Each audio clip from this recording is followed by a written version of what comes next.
Item number 18 अंतर सेना संगठन कमान नियंत्रण अनुसंधान अनुशासन विधेयक 2023।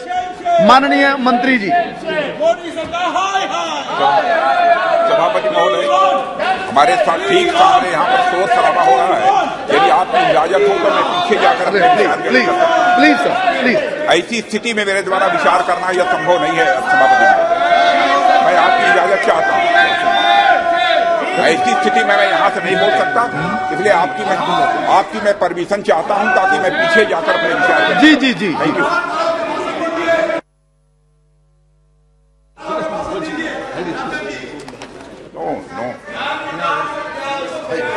नहीं करना है उसके ऊपर, आपको निर्णय नहीं करना है। जी जी जी, आप शांत हो जाइए। आप अपने स्थान पर जाकर के बैठिए। आप अपने स्थान पर जाकर के बैठिए प्लीज। माननीय मंत्री जी, स्थिति नहीं है, ये अच्छी स्थिति नहीं है कि हंगामे के कारण माननीय मंत्री जी को किसी अन्य सीट से अपनी बात कहनी पड़ रही है। ये अच्छी बात नहीं है। ये प्लीज अपने स्थान पर जाइए, शांति रखिए।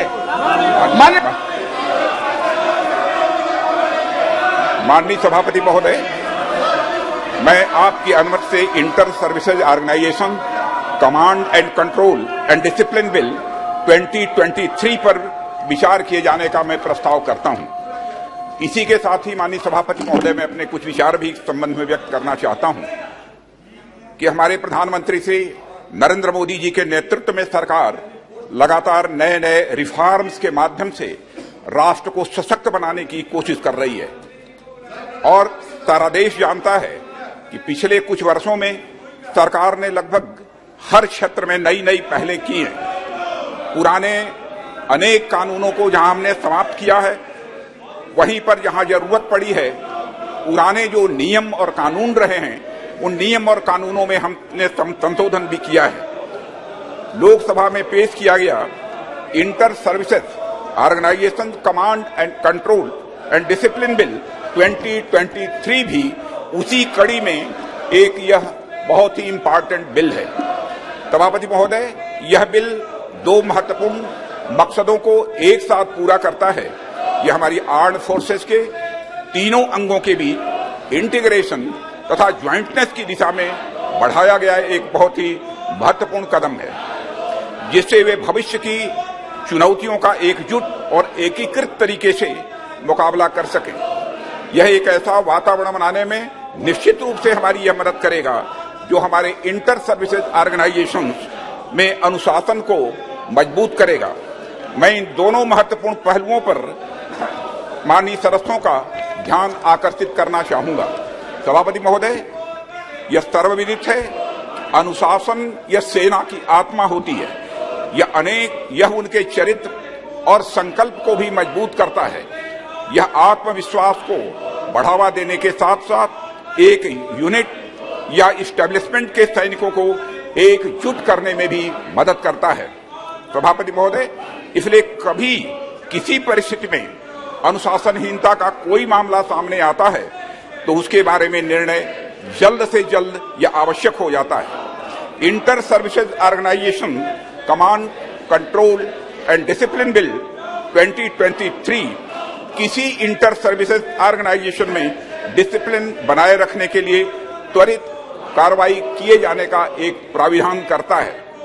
अध्यक्ष महोदय, वर्तमान में भारतीय सेना, नौसेना और हमारी वायुसेना के पर्सनल अपने रेस्पेक्टिव एक्ट अर्थात आर्मी एक्ट 1950, नेवी एक्ट 1957 तथा एयरफोर्स एक्ट 1950 और उसके तहत बनाए गए रूल्स एंड रेगुलेशंस के अनुसार गवर्न होते हैं।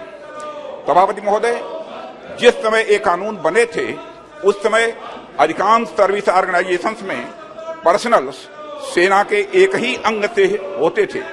तदनुसार इन एक्ट्स में निहित प्रोविजंस को एक स्पेसिफिक सर्विस के यूनिक वर्किंग एनवायरनमेंट को ध्यान में रखते हुए तैयार किया गया था।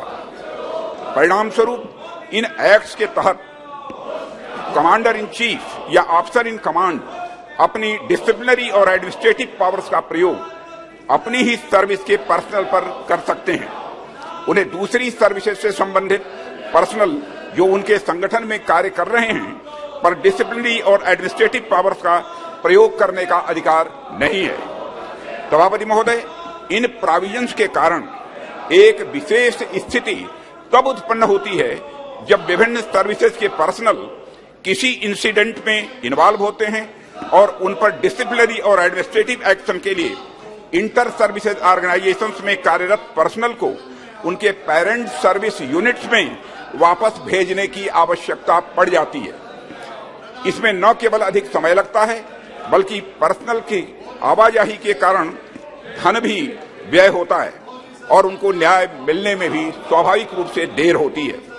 इसके अलावा सभापति महोदय, एक ही ऑफेंस के लिए अलग अलग जगहों की एजुकेटिंग अथॉरिटीज के अलग अलग निर्णय के कारण स्वाभाविक रूप से विसंगतियां भी पैदा होती हैं। इसलिए सभी इंटर सर्विस ऑर्गेनाइजेशंस के प्रमुखों के लिए उनके ऑर्गेनाइजेशंस में डिसिप्लिन को बनाए रखने के लिए और उनके कर्तव्यों के उचित निर्वहन के लिए एक इनेबलिंग एक्ट बनाने की आवश्यकता महसूस की गई है।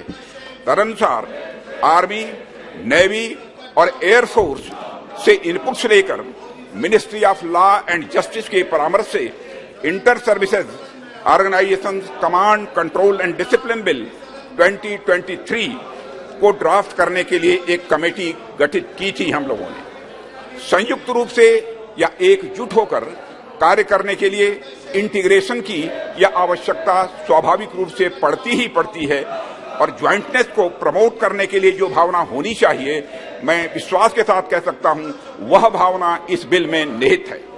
यह इंटर सर्विसेज ऑर्गेनाइजेशंस के प्रमुखों को बेहतर डिसिप्लिनरी और एडमिनिस्ट्रेटिव पावर्स जो मिलना चाहिए वह यह प्रदान करता है, जिससे वे अपने ऑर्गेनाइजेशंस में प्रभावी कमांड, कंट्रोल व डिसिप्लिन बना सकेंगे और हमारे सुरक्षा ढांचे को और भी अधिक मजबूत कर सकेंगे। अध्यक्ष महोदय, मैं इस सदन को आश्वस्त करना चाहता हूं, सैन्य सुधारों की दिशा में यह बिल एक महत्वपूर्ण पड़ाव है और इस बिल में कोई अतिरिक्त वित्तीय प्रभाव नहीं पड़ने वाला है, यह भी इस सदन को मैं सूचित करना चाहता हूं। अध्यक्ष महोदय, मैं आपकी अनुमति से इस inter services organisation command, control and discipline bill 2023 विधेयक पर विचार करने का मैं प्रस्ताव करता हूं। सबसे पहले मैं हमारे देश के समस्त बहादुर सैनिकों, जिन्होंने देश की अखंडता और संप्रभुता को अक्षुण्ण रखने के लिए अपना सर्वस्व न्यौछावर कर दिया है, को नमन करता हूं और इंटर सर्विसेज ऑर्गेनाइजेशन बिल 2023 के बारे में जो बातें मैंने रखी हैं उन बातों को यहाँ पर दोहराना नहीं चाहता हूँ, लेकिन मैं इतना ही कहना चाहूँगा सभापति महोदय, यह बिल मौजूदा सेवा अधिनियमों में किसी भी बदलाव का प्रस्ताव नहीं करता है और यह बिल केंद्र सरकार को अंतर सेवा संगठनों के गठन की घोषणा करने की भी शक्ति प्रदान करना प्रस्तावित करता है। और यहाँ मैं इस बात का भी जिक्र करना चाहूँगा कि स्टैंडिंग कमेटी ऑन डिफेंस 2022-23 ने इस बिल को बिना किसी अमेंडमेंट के पारित किए जाने की रिकमेंडेशन की है और इसलिए मुझे प्रसन्नता है कि किसी ने किसी प्रकार के संशोधन का कोई प्रस्ताव नहीं किया है। इसलिए मैं पूरे सदन से अनुरोध करना चाहता हूं, कृपया सर्वसम्मत इस बिल को पारित करने का